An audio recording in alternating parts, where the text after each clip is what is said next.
In this video, we dive into the most disturbing tourist deaths of all time. From shocking accidents to chilling mysteries, these tragic stories reveal the dangers lurking in the most unexpected places. Viewer discretion is advised as we explore 1 hour of the most harrowing tourist deaths ever recorded. Carol Sue Kirkin, a 75-year-old woman from Michigan, was no ordinary septuagenarian.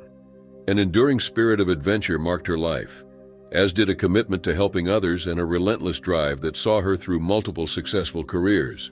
She began her career as a skincare nurse at Crittenton Hospital, where her dedication to patient care set her apart. As the years went by, Carol's expertise and reputation grew, leading her to work with a plastic surgeon. This phase of her career not only honed her skills further, but also provided her with insights into the business side of healthcare. It was these insights that sparked her entrepreneurial spirit, leading to the creation of her own business in 1991 with Arbonne International, serving as a national vice president and private consultant. Beyond her professional life, Carol was a pillar of her community. Her work with the Rochester Area Women's Fund, which she co-founded, showcased her commitment to empowering women and supporting local development projects. Her role as a board director of the North Oakland Young Men's Christian Association, YMCA, further underscored her dedication to community service. On August 5, 2017, Carol and her family embarked on what was meant to be a perfect getaway, a safari in Tanzania. The trip was a long-anticipated adventure, a celebration of family and the natural wonders of the world. Carol's husband, children, and grandchildren were all part of this memorable journey. Among them was her son, Robert Kirkin, a university dean from Corpus Christi, Texas. The family reveled in the majestic sights of the African savanna, observing the rich tapestry of wildlife that roamed freely. On the fateful day of Carol's tragic death, the family had spent the morning watching a mass migration of hippos and bull elephants. It was a sight that filled Carol with awe and wonder, and she eagerly shared her excitement in a final Facebook post. However, the day took a dark turn when a hippo unexplainably killed Carol. The circumstances surrounding Carol's death remain unclear, but it was reported that the animal attacked her. The attack was sudden and brutal, leaving little time for reaction. Carol died quickly in the arms of her son, Robert. The news of Carol's death was a devastating blow to her family and friends. Her vibrant presence, her passion for life, and her unwavering commitment to helping others left a void that could never be filled. The Rochester Hills community, where she had lived and worked for so many years, mourned her loss deeply. She was remembered as a bundle of energy who lit up every room she entered, a woman whose impact was felt far and wide. It was October 3, 2013, in Nosy Be. Sébastien Judalet, a 38-year-old French bus driver, was enjoying a vacation in this popular tourist spot. Sébastien, a single father, had an 11-year-old daughter back in Montreuil, a suburb of Paris. He loved to travel and frequently visited Madagascar. On this day, his life would tragically end in the most horrific way imaginable. Sébastien had no idea. The community had been gripped by panic and anger following the disappearance of an 8-year-old local boy. The boy's body had been found wet, with his genitals mutilated. Rumors quickly spread that foreigners were involved in the boy's death. Tensions escalated and the island's residents formed a vigilante mob, driven by fear and anger over what had happened. On that morning, Sébastien and Roberto Gianfala, a Franco-Italian hotel worker in his 50s, were confronted by an angry crowd of around 300 people. The mob accused them of being pedophiles who had murdered the local boy. Despite their desperate denials and pleas for mercy, the mob was convinced of their guilt. Sébastien's final moments were recorded by the vigilante crowd.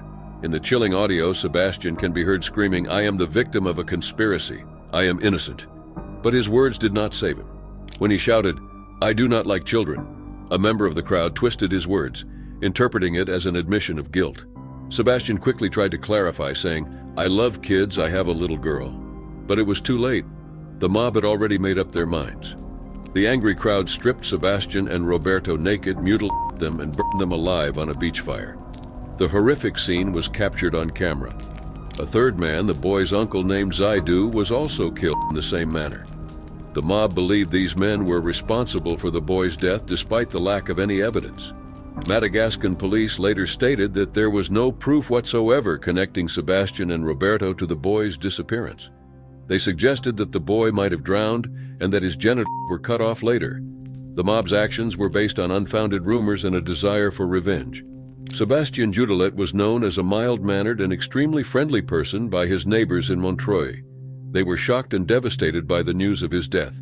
Sébastien had no criminal record or any association with pedophilia. He was simply in the wrong place at the wrong time. French civil officers opened a murder investigation, and detectives from Paris were expected to travel to Madagascar to investigate. The Madagascan police arrested 26 people in connection with the murders, stepping up security to protect other foreigners on the island. The court later tried 37 people over the October 2013 murders. Among them, 25 suspects were given the benefit of the doubt and released, while another was formally acquitted. One was sentenced to 7 years of hard labor, while the rest received prison sentences ranging from 3 months to 6 years. As the investigation unfolded, it became clear that Sébastien and Roberto were innocent victims of a horrific mob mentality. They were brutally killed based on rumors and a tragic misunderstanding. Sébastien's desperate pleas for innocence were heard through the recordings, a haunting remembrance of his final moments. Julie Ward has always had a keen eye for the natural world. Growing up in Bury St. Edmunds, her love for wildlife photography blossomed during family trips to the countryside. Her passion eventually led her to a career as a publishing assistant, where she balanced her job with her ever-growing portfolio of nature photographs. In February 1988, Julie decided to take a sabbatical, fulfilling a lifelong dream to photograph the wildlife of Africa. Kenya, with its renowned Masai Mara Game Reserve, seemed the perfect destination. Armed with her camera and an adventurous spirit, Julie embarked on a journey that would see her immersed in the heart of Africa's natural beauty for 7 months. Julie's time in Kenya was nothing short of magical. She spent countless hours capturing wildlife and formed bonds with local guides and fellow wildlife enthusiasts, including an Australian friend, Dr. Glenn Burns. As September approached, Julie was due to return to England in a week, but she felt she hadn't yet captured everything she wanted. On September 5th, Dr. Burns suggested one last trip to the Masai Mara, which Julie eagerly agreed to. Their vehicle broke down on a remote stretch of road. With limited options, Dr. Burns decided to return to Nairobi for help, while Julie opted to stay at the Mara Serena Lodge for the night. The following day, the vehicle was repaired, and Julie set out alone to the Sand River camp to retrieve some camping equipment. This was the last time anyone saw her alive. When Julie failed to return, her friends grew concerned. Dr. Burns reported her missing, prompting a search. Her father, John Ward, flew to Kenya, desperate to find his daughter. He hired a plane to scour the areas where Julie had camped, and after days of searching, a pilot spotted her vehicle in a gully next to a river. John rushed to the scene, fearing the worst. On September 13th, John Ward's worst nightmare became reality when he found Julie's burned and dismembered body among the ashes of a fire. The initial explanation by Kenyan officials that Julie had been struck by lightning and eaten by lions seemed implausible. John was relentless in his pursuit of the truth, and further investigation revealed that Julie had been murdered. The Kenyan coroner's report, which suggested animal predation, was found to be altered. A British pathologist confirmed that Julie had been dismembered with a machete, then doused in petrol and set alight. John Ward, a retired hotelier, dedicated his life and nearly £2 million to uncovering what happened to his daughter. His persistent efforts shone a light on the corruption and inefficiency within the Kenyan judicial system. He accused the Kenyan government and President Daniel Arap Moi of covering up the murder to protect their tourism industry. His tireless work led to multiple investigations and trials, but justice remained elusive. In 1992, 2 junior park rangers were acquitted of Julie's murder due to a lack of evidence. The judge recommended further investigation into the head park ranger, but no action was taken. In 1997, a new team of Kenyan police re-examined the case, and in 1998, Simon Ole Makala, the chief park warden at the time of Julie's murder, was arrested. However, he was acquitted in 1999 due to insufficient evidence. In a renewed push for justice, the case was reopened in 2009, but the facts remain the same. John Ward harbored a strong belief that Jonathan Moi, the son of President Daniel Arap Moi, was responsible for Julie's rape and murder. However, there was never enough evidence to substantiate these claims. Despite facing numerous obstacles, John remained undeterred in his quest for justice. John and his wife Jan continued their fight until they both died in 2023. Their dedication and determination to seek justice for Julie were unwavering, leaving a legacy for their sons Robert and Tim, who vowed to continue the investigation in honor of their parents. It was May 2, 2024, when South Korean tourist Roh Yui-jong was last seen at a nightclub in Bangkok's bustling Royal City Avenue, RCA district. The 34-year-old, known for his frequent visits to Thailand and his Thai wife, was enjoying the vibrant nightlife when everything took a dark turn. By the next day, Roh had vanished, setting off a chain of events that led to a gruesome discovery and an international manhunt. Roh had arrived in Thailand on April 30th, planning to stay until May 13th. However, his plans were violently disrupted. On May 7th, Roh's mother received a chilling call from an unknown number. The caller demanded 3 million baht, or approximately $100,000, in exchange for Roh's life, claiming he had drowned their drugs. Terrified, she contacted the South Korean embassy in Thailand, which then alerted Thai authorities. Roh's wife, who had last seen him at the nightclub,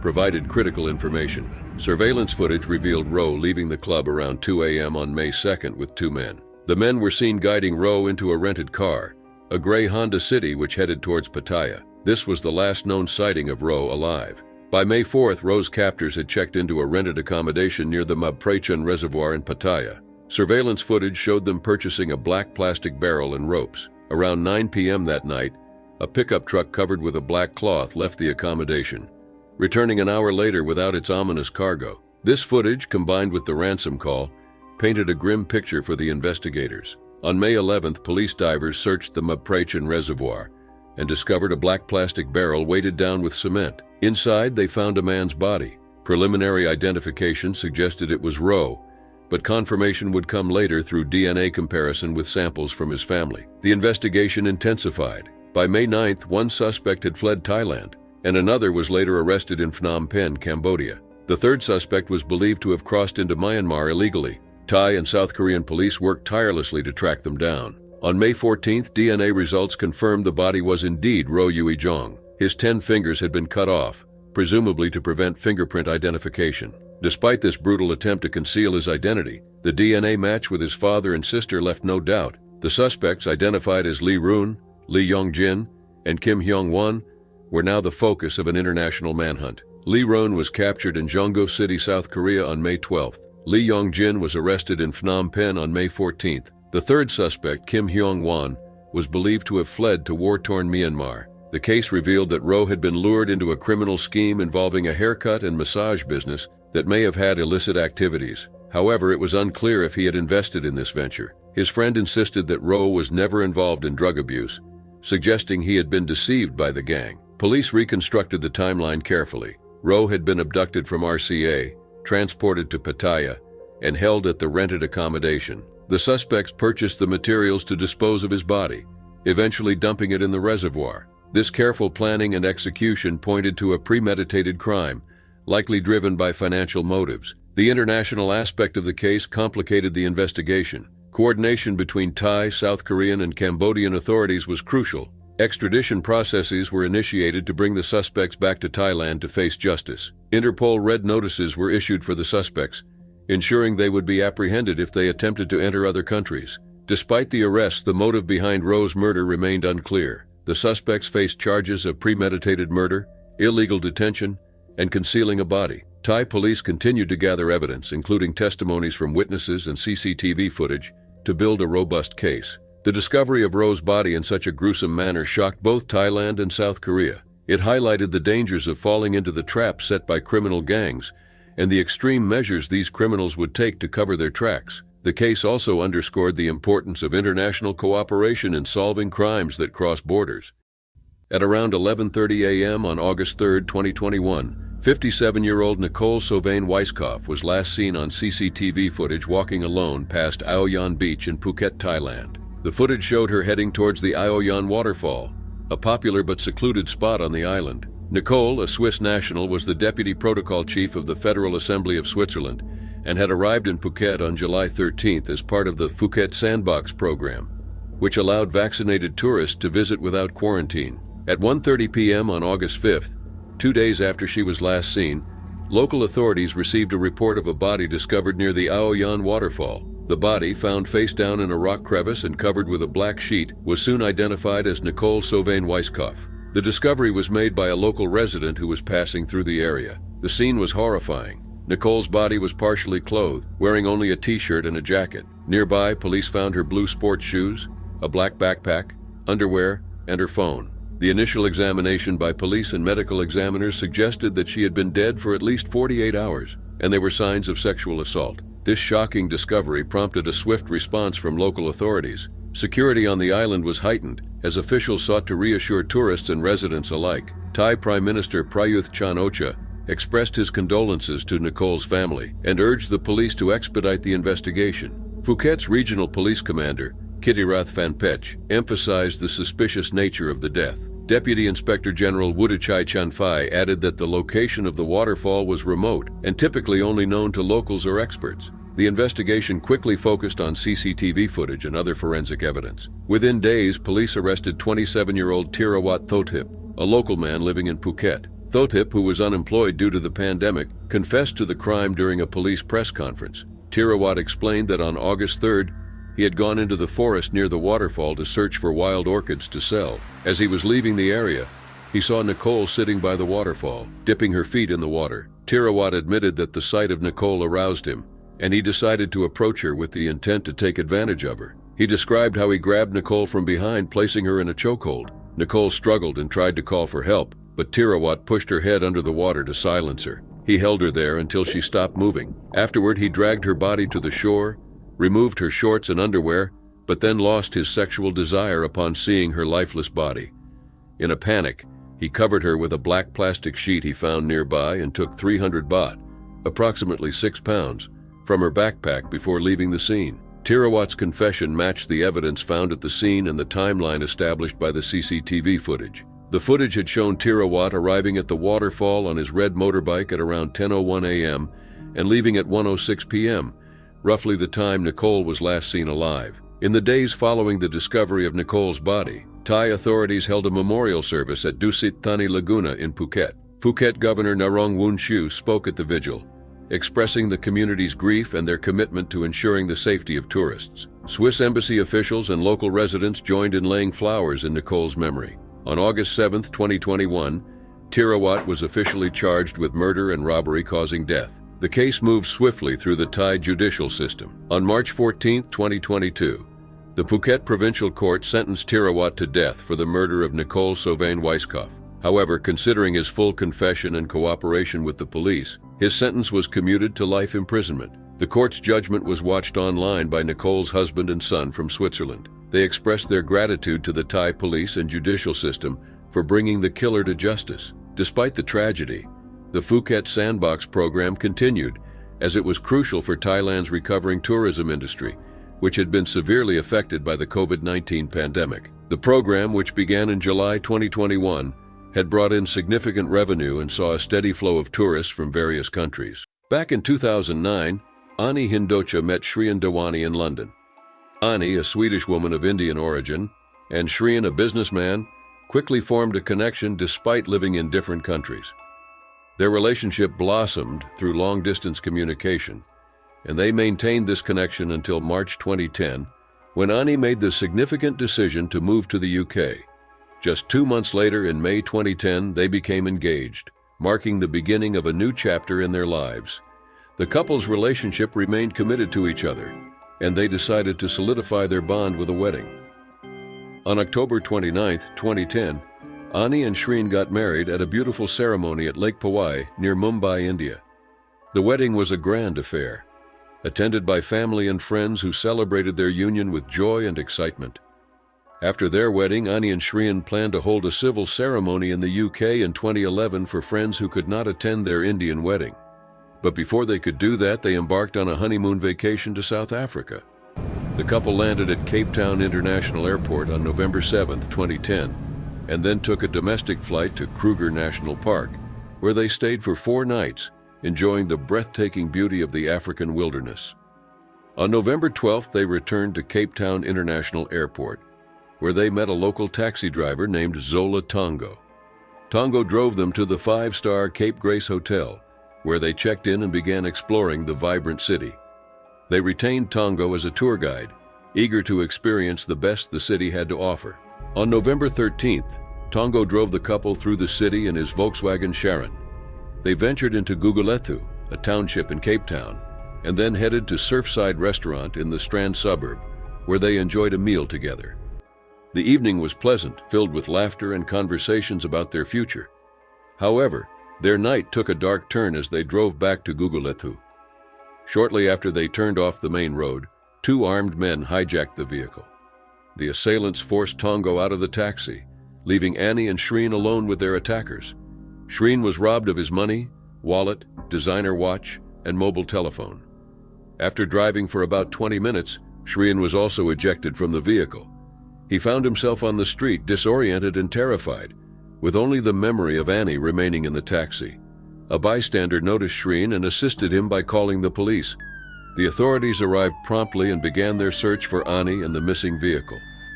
At 7:50 a.m. the next day in Lingalathu West, the police found Annie Dewani. She was in the back of the Volkswagen Charon taxi, lifeless.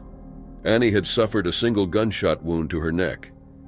The scene was heart-wrenching, and the gravity of the situation weighed heavily on everyone present. Annie's Giorgio Armani wristwatch, a white gold and diamond bracelet, her handbag, and her BlackBerry mobile telephone were missing, presumed stolen. The estimated value of the stolen items was around 90,000 rands, equivalent to about $6,000. The news of Annie's tragic death spread quickly, sending shockwaves through both their families and the communities they were part of. This devastating loss overshadowed the joyous memories of their recent wedding. Investigations began in earnest, with the police working tirelessly to piece together the events that led to Annie's untimely death.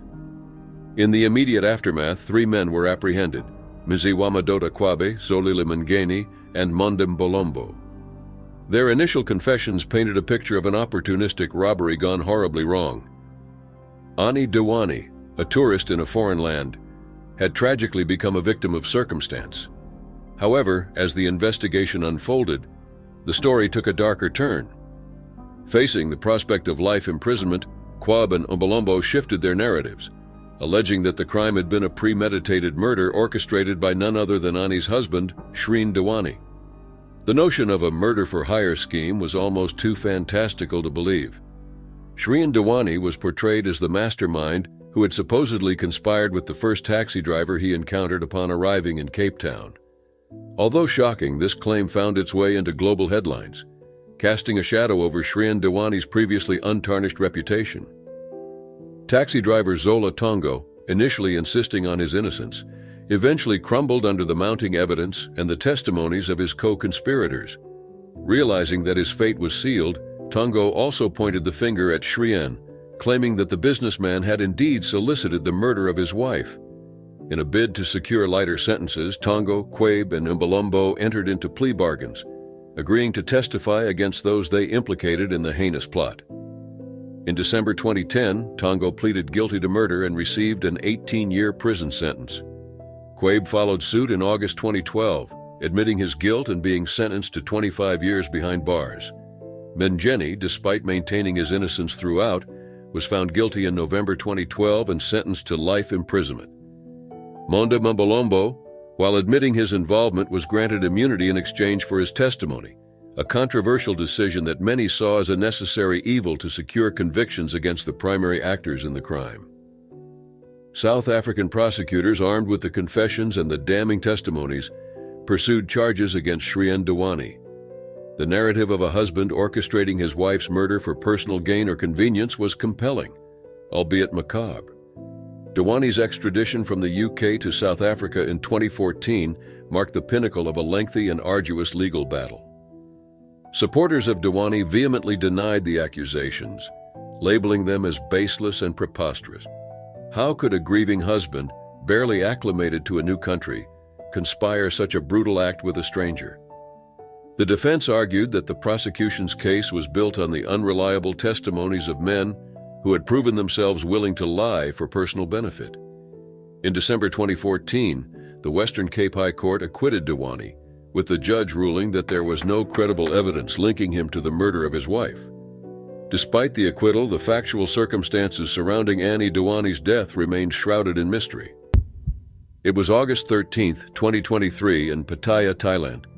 Daria Yusufiak, a 32-year-old Russian woman, was on holiday with her boyfriend Oyupan Bahobny Fedor, a 30-year-old Russian man. They were staying at the Seven Seas Condo Resort, a popular destination in the city. But what started as a vacation quickly turned into a nightmare. In the early hours of that Sunday morning, something unimaginable happened. At around 6 a.m., Daria fell from the 7th-floor window of their hotel room. CCTV footage captured the horrifying moment when she dangled by her legs before falling headfirst to the ground, her arms flailing. Security guards found her naked from the waist down, lying face down in a pool of blood. It was a gruesome and tragic scene. Thai police were notified about the incident and arrived at the scene promptly. Upon arrival, they found Daria's lifeless body on the ground in front of the condominium. She was wearing a green t-shirt and a long-sleeved denim jacket, but was missing her pants and underwear. The suspect, her boyfriend Oyupan Bahobny Fedor, was found on the balcony of their hotel room holding a glass of alcohol and making a V sign towards the reporter's cameras. He was visibly intoxicated and uncooperative, making it difficult for the police to gather information. Reports indicated that Fedor was in an angry and uncooperative state near her body. He was pinned to the ground by officers before being taken to the police station in the back of a pickup truck. During the initial questioning, he denied attacking his girlfriend and claimed he wasn't in the room when she fell. However, the CCTV footage told a different story. The footage showed Daria exiting the window, with her upper body hanging outside. Fedor was seen grasping her legs briefly before releasing his hold, resulting in her fatal fall. This evidence raised suspicions about his involvement in her death. Was he trying to save her from falling, or was it an intentional act of murder? The investigation was complex. Police Lieutenant Colonel Kanasorn Apasop, the superintendent in the Yomchin district of Pattaya, stated that an initial examination of Daria's body found no signs of physical abuse. The couple's room was messy, with food containers and alcohol bottles scattered around, but there was no evidence of a struggle or fight. Forensics officers took fingerprints from the room, and more CCTV footage was reviewed to piece together the events leading up to her death.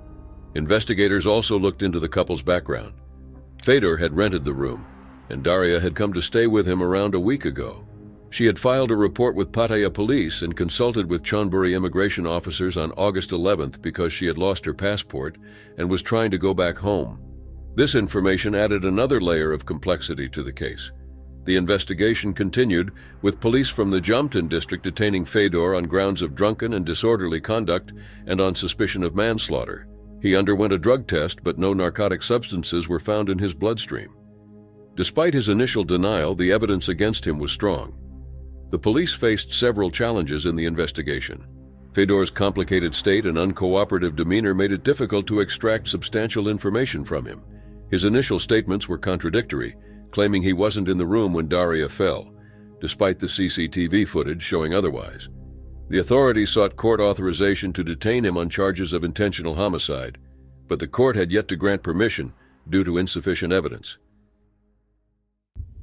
On March 20th, 2024, Ryan Joseph Ralph and his girlfriend Shona Morgan boarded an overnight train in Bangkok. They were excited, ready for their journey to Koh Tao Island, known as Death Island due to its notorious history. This trip was special for Ryan's 24th birthday. Shona, a 22-year-old from Northern Ireland, had flown to Thailand to celebrate with Ryan, who had been traveling there since February 17th. The train had old, outdated carriages with many lacking doors or barriers. A couple of hours into the journey, Ryan left Shona to rest while he went for a cigarette at the end of the carriage. Ryan reached the end of the carriage. Standing there with a cigarette in hand, he found himself at the open end of the carriage, where no door separated him from the tracks below. It was a precarious position, but Ryan was seeking a moment of solitude. He leaned out slightly, savoring the blend of the cool night air and the drifting cigarette smoke. Suddenly, the train jolted. Ryan lost his balance and fell from the open carriage. The train's speed and the rough ground caused him to be pulled briefly along the tracks.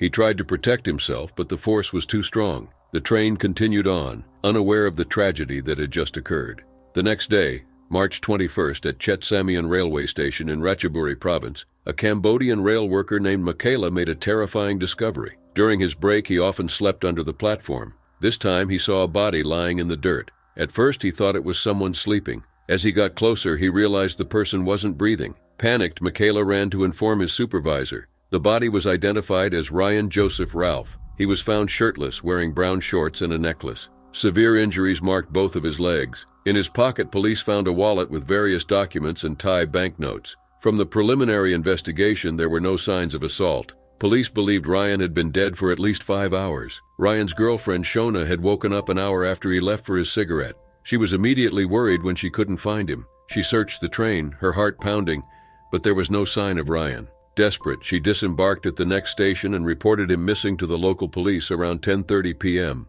Authorities launched a search, using the GPS tracker on Ryan's phone to scour a 30-kilometer stretch of tracks from Klong Bang Tan Railway Station to Ban Kluai Railway Station. Despite their efforts, they couldn't locate him that night. The following morning, Photharam police station officers received a report about a foreigner's body found under the platform at Chet Samian Railway Station. When police arrived at the scene, they saw dried blood on the side of the platform in the gravel. In the gap under the platform, Ryan's body lay sprawled in the dirt. Nearby were his headphones, smartphone, and sandals. The area was poorly lit, and the platform was only about 50 centimeters from the train tracks, a dangerous proximity for any moving train. Ryan's body was taken to the Forensic Institute for a post-mortem examination. The details were sent to the Canadian Embassy to inform his relatives of his death.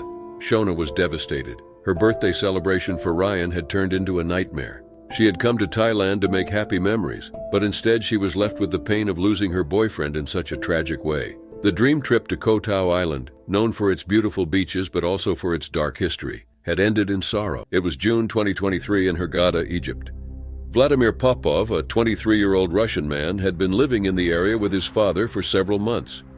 They had moved to Egypt due to the ongoing war in Ukraine, seeking a bit of peace and relaxation away from the turmoil. On this day, Vladimir and his father Yuri decided to spend some time at the beach, a common activity they enjoyed. Vladimir was a strong swimmer, and he often took to the waters to cool off and enjoy the environment. That day was no different. As he swam a short distance from the shore, his girlfriend joined him in the water. They were both enjoying the day, unaware of the lurking danger beneath the surface. Suddenly, the beach was shattered by a sudden and violent attack. Without warning, a tiger shark lunged at Vladimir, dragging him underwater. The peaceful environment turned chaotic as the water splashed violently. Screams filled the air as onlookers realized what was happening. Vladimir's desperate cries of "Papa, Papa, save me!" were heard across the beach, but there was nothing anyone could do. A minute-long video captured the horrifying incident. In the footage, Vladimir is seen struggling in the water, attempting to escape the shark's relentless attacks. His screams of terror and pain were heart-wrenching. The shark circled him, biting repeatedly. A witness in a state of shock could be heard saying, "It is eating his remains now," as a small boat sailed in the distance, too far to offer any immediate help. Yuri watched helplessly from the shore, unable to save his son. Reflecting on the tragedy later, he said, "We went to the beach to relax. My son was attacked by a shark. It all happened in seconds. What kind of help can you give? This meat grinder happened in 20 seconds. He was just dragged under the water." The attack was over quickly, but the aftermath was gruesome. Vladimir's remains were recovered from the shark's belly after the predator was killed by local beachgoers. Reports confirmed that his head, arms, and torso were found inside the shark's stomach. Other body parts were retrieved from the sea by fishermen. Forensic experts described the remains as disfigured and with many parts missing. The Egyptian authorities responded swiftly to the incident. They closed a 74-kilometer stretch of the coastline until Sunday to prevent further attacks and to allow for a thorough investigation. The shark was caught and brought to shore by fishermen, where it was beaten to death by beachgoers. The carcass was handed over to specialists at the Institute of Marine Sciences and the Red Sea Reserves for examination. The specialists dissected the shark and confirmed that it was indeed the one responsible for the attack on Vladimir Popov. The shark's stomach contents included Vladimir's remains, further verifying the horrifying reality of the incident. The researchers began the process of embalming and mummifying the shark, preparing it for display in the Institute of Marine Sciences Museum.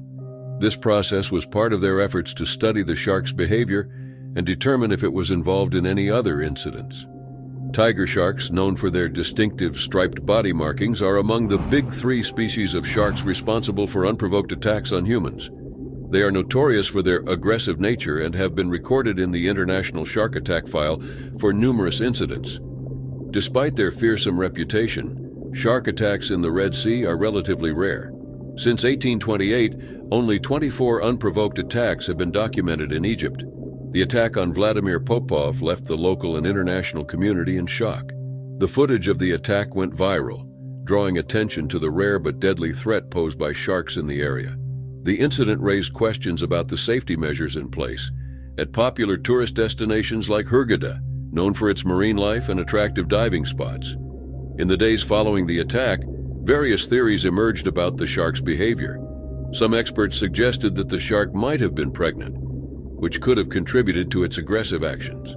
Russian marine biologist Dmitry Orlov, founder and CEO of the Rudiv company operating in the Red Sea, speculated that the same shark might have been responsible for 2 fatal attacks on tourists the previous year. These theories, while not confirmed, showed the unpredictable nature of shark behavior. Vladimir's death was a tragic and senseless loss. His father, Yuri, was left to cope with the devastating aftermath. He planned to cremate his son's remains and return the ashes to Russia. Reflecting on the incident, Yuri described it as an absolutely ridiculous coincidence and a cruel twist of fate. Shilpa Shah had always been a woman of adventure. At 60, she had seen much of the world, but this trip to Kenya was memorable. It wasn't just the majestic landscapes that drew her.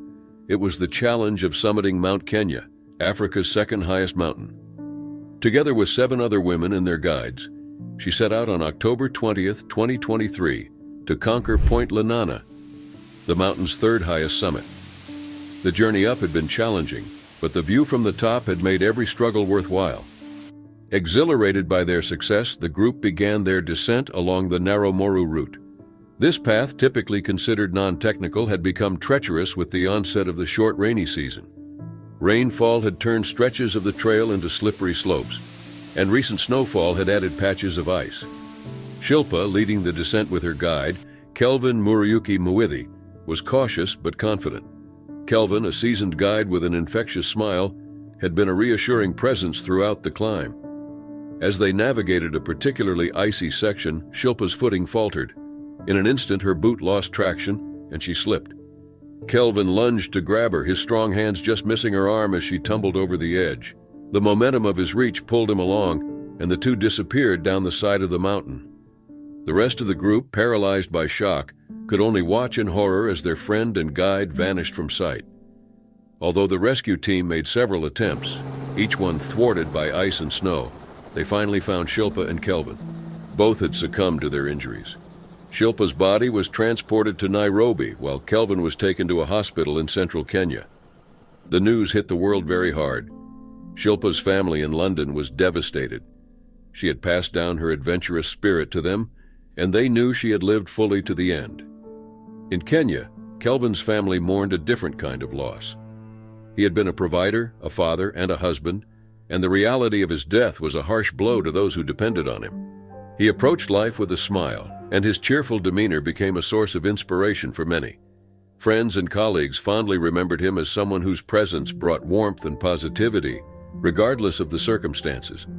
His untimely death, leaving behind a wife and a toddler, was a tragic reminder of life's unpredictability. Robert Kamaru, a close friend of Mr. Muwithi, expressed his sorrow in an online tribute.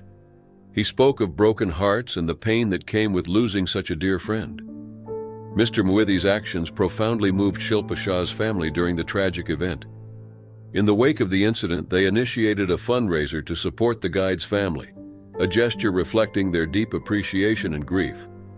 The campaign saw an overwhelming response, raising over £35,000 within the first week. The Shah family hoped that the funds would provide some measure of comfort and security to the Muwithi family, offering them a brighter future despite their heartbreaking loss. The fundraiser was not just about financial aid, it was a collective act of solidarity and compassion, a way for the community to show that Mr. Muwithi's family was not alone in their grief. It was July 2024 in Tagaytay, Philippines. David James Fisk, a 57-year-old business executive from Sydney, Australia, was enjoying a vacation with his partner, Lucita Barquin Cortez, 55, an Australian citizen originally from the Philippines. Alongside them was Lucida's daughter-in-law, Mary Jane Cortez, 30. They had traveled from Sydney to Bali and then to the Philippines, planning to visit Lucida's children and take a short break in Tagaytay before returning to Australia. But this trip took a tragic turn. David and Lucida were well known in Sydney's Sutherland Shire. David, a business development executive at Jiwa Financials, had a long career in business technology. Lucida, on the other hand, was cherished by her family and community.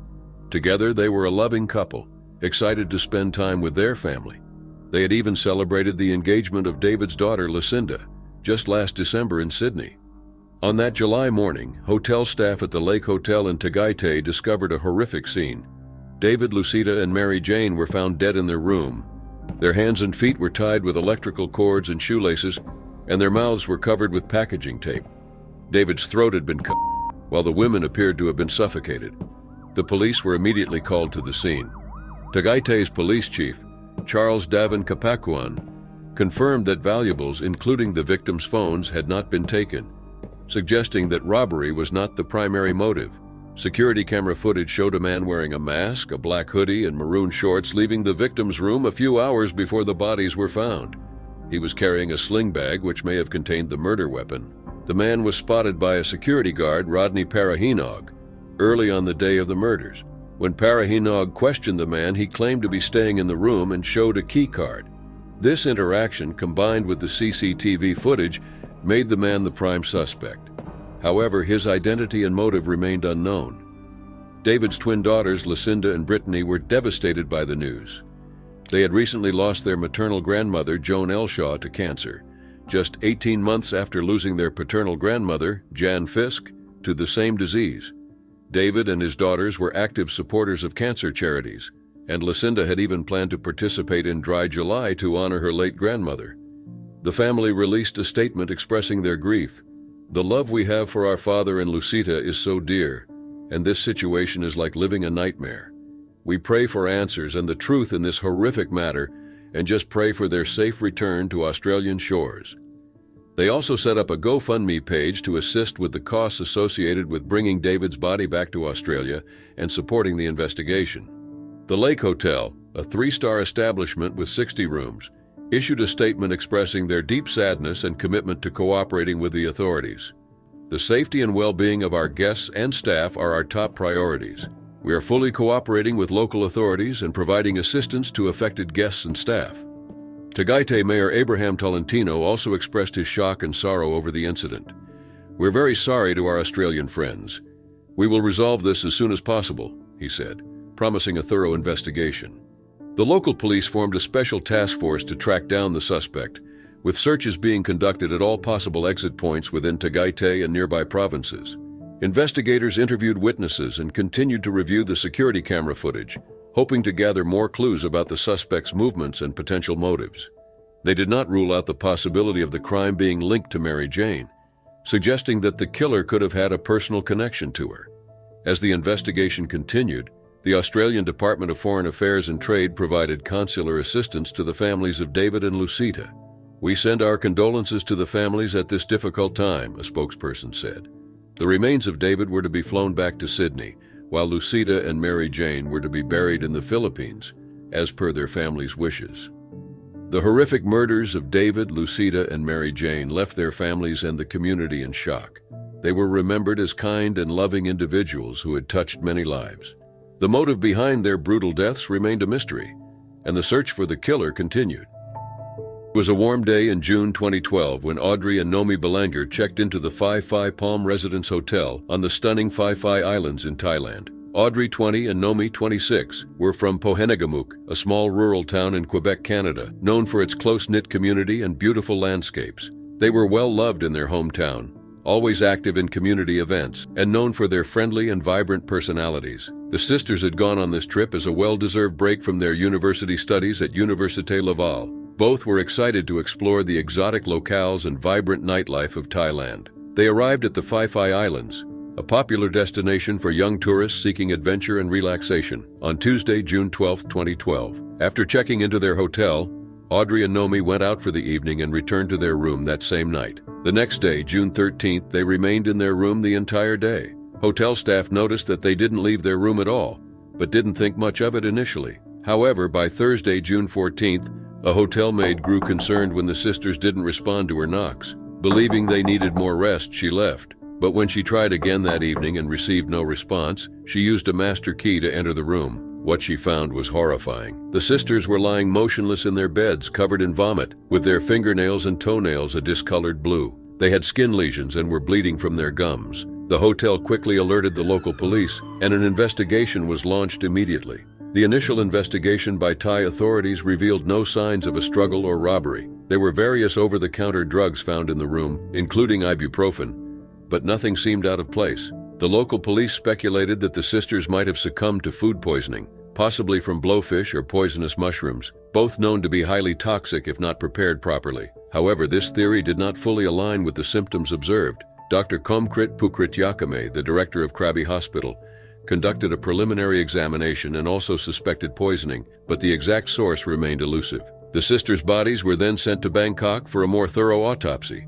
which only added to the mystery. As the investigation progressed, a new and chilling theory emerged. In 2009, two women, an American and a Norwegian, had died under similar mysterious circumstances at the same resort. They had exhibited severe vomiting and dehydration, but the cause of death was never determined. This led some to believe that there might be a common factor at play. A joint investigation by CBC's The Fifth Estate and Radio Canada's Enquête uncovered disturbing evidence pointing towards a highly toxic pesticide called aluminum phosphide, commonly used in some holiday hotels in Asia to control bedbugs. This pesticide, when exposed to air and moisture, releases a poisonous gas called phosphine, which is deadly to humans in high concentrations. Dr. Pasakorn Akarasewi, with Thailand's Ministry of Health, admitted that acute intoxication from a chemical in the pesticide group was a likely explanation for the sisters' deaths. This pesticide is strictly regulated in Canada, but its use in Thailand, particularly in hotels, is not as tightly controlled, despite official prohibitions.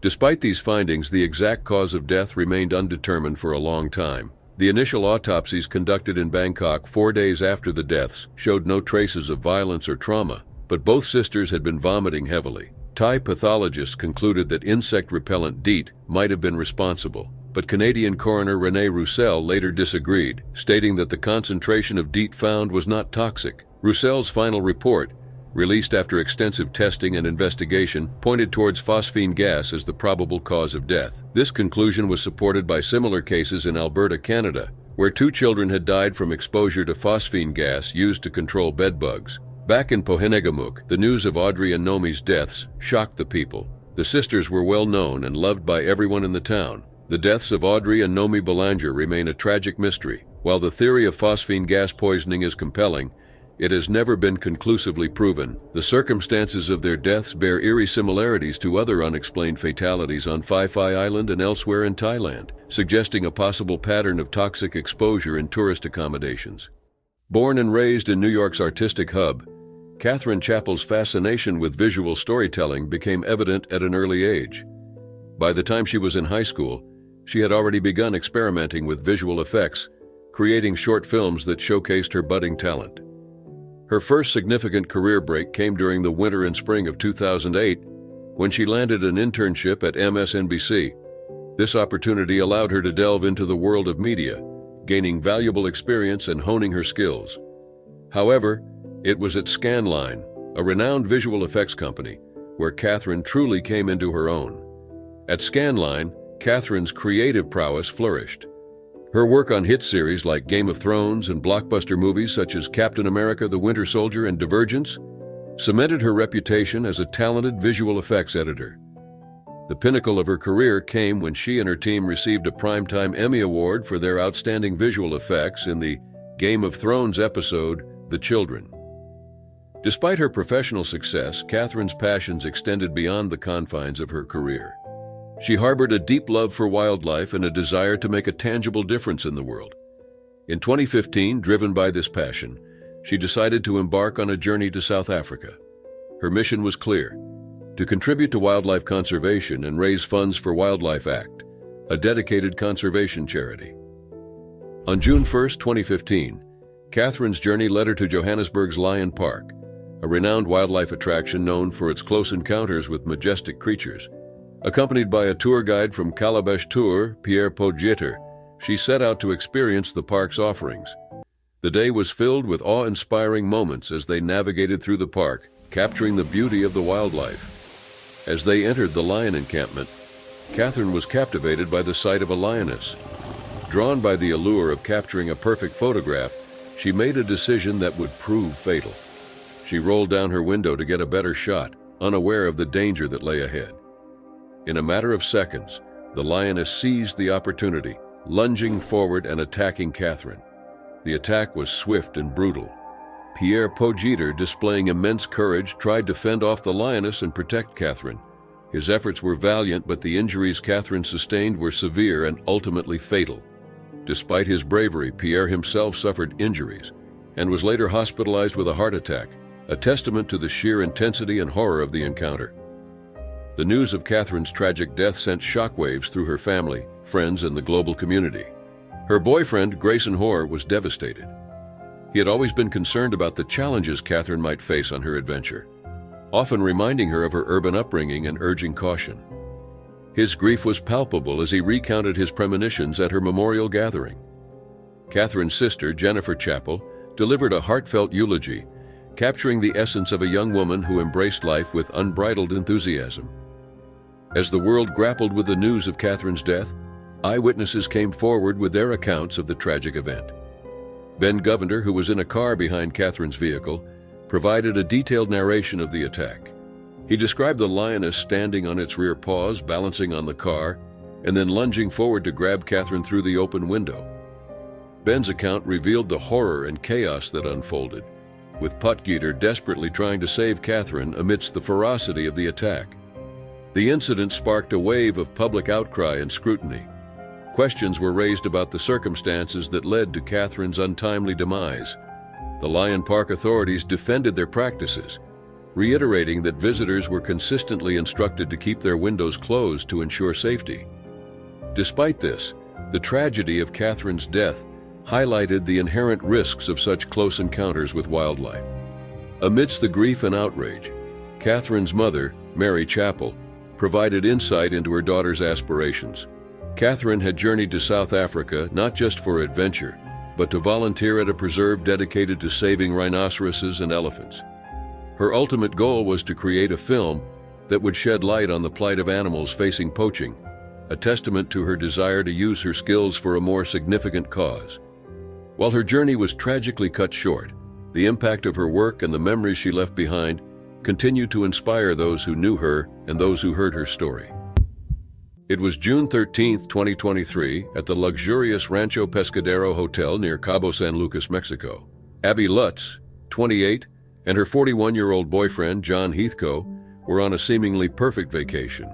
Abby, originally from Utah, worked as a nanny in Orange County, California, while John, a self-described health junkie, was the founder of LES Labs, a nutritional supplements company based in Covina, California. They went on this trip to enjoy the beautiful surroundings and relax.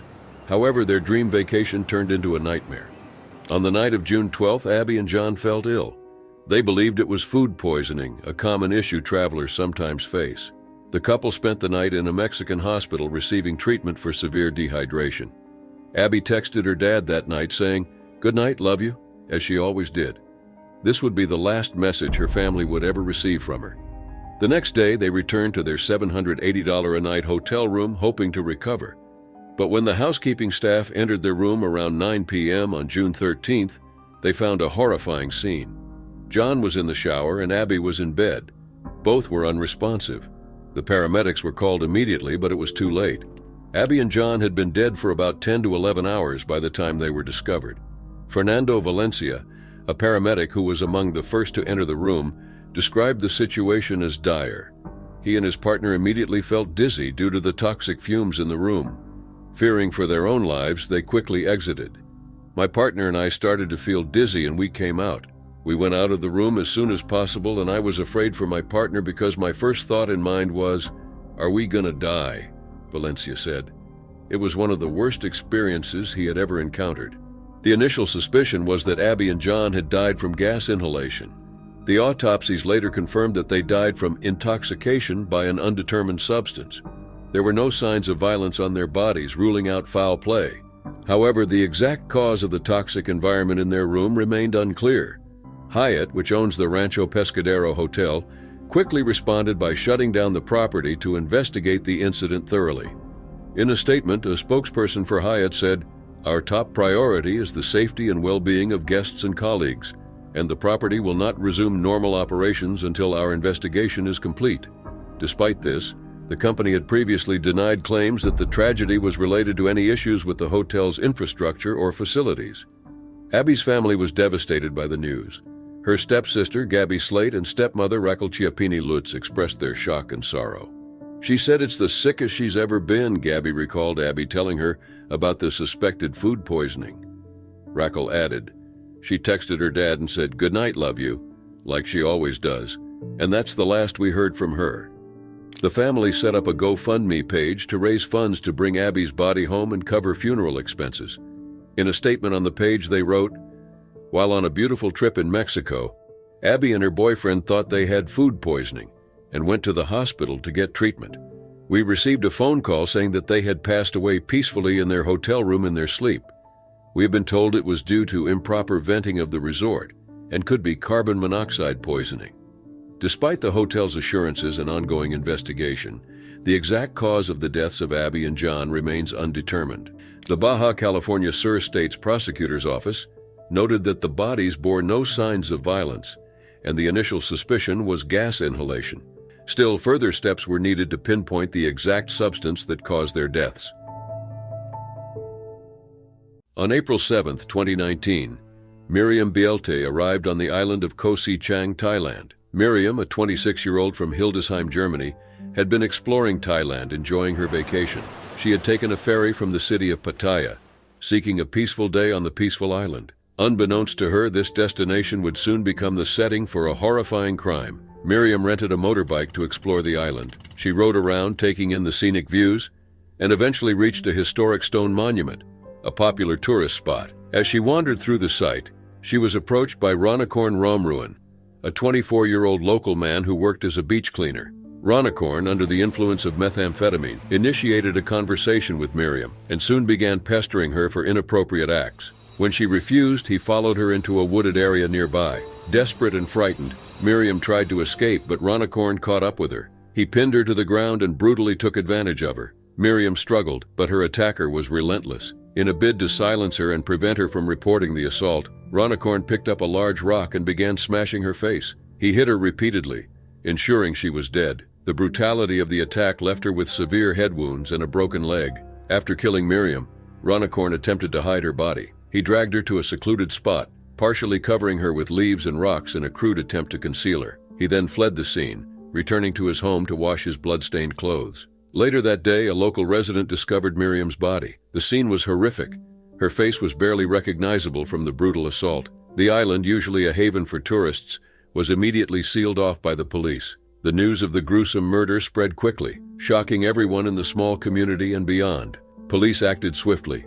They reviewed CCTV footage and interviewed witnesses, quickly identifying Ranakorn as the prime suspect. He was seen leaving the scene with blood on his clothes. A flower vendor who knew Ranakorn also reported seeing him covered in blood. The police tracked him to his home, where they found him calmly watching TV, smoking cigarettes and drinking beer. His blood-stained clothes were found hidden in his home. Ranakorn was arrested and taken into custody. During his interrogation, he confessed to the crime, admitting that he had raped and murdered Miriam while high on drugs. He showed no remorse, explaining that he had killed her to prevent her from reporting the crime. The following day, at a police conference in Chonburi province, Ranakorn reenacted the crime for the authorities. With a blue bag over his head, he demonstrated how he had used the rock to kill Miriam, leaving the onlookers in shock. Police Colonel Ankul Sarakul, speaking at the conference, confirmed the details of Ranakorn's confession. "This is how he did it. This is how he killed the tourist. He used a rock to hit her in the face," he said. The police charged Ranakorn with premeditated murder, rape, and concealing a body. He was detained at the Chonburi police station while officers prepared the legal paperwork for his court submission. Ranakorn's mother, 43-year-old Nongluk Fosang, visited him in prison the night of his arrest.